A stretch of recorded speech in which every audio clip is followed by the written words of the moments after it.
بحب قوي ان في يومين في الاسبوع او 3 ايام اروح زي دلوقتي اسمه الجيم، اخد الكلاس بتاعي او الدرس بتاعي في الرياضة، في الايروبكس، في الحاجات دي.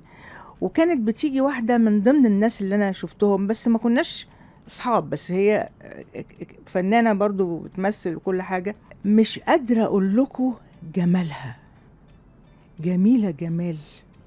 فطبعا علشان احنا من واحد اتنين هوب هوب، فمرة شفتها في التلفزيون فقلت لها انتي شكلك تايه، انت عايزة تروحي فين؟ انا عايزة اروح استوديو 35 ولا مش عارفة في الاذاعة يعني.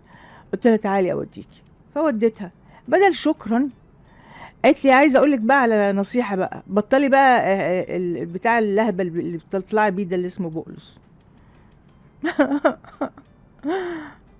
بس لا، ما عرفتش اقول لها شكرا ولا اخس كده او يعني.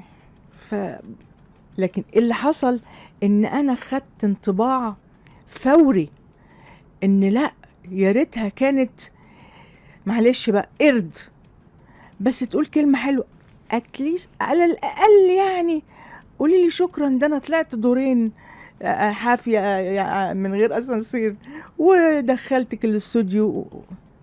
فهنا الجمال الاصلي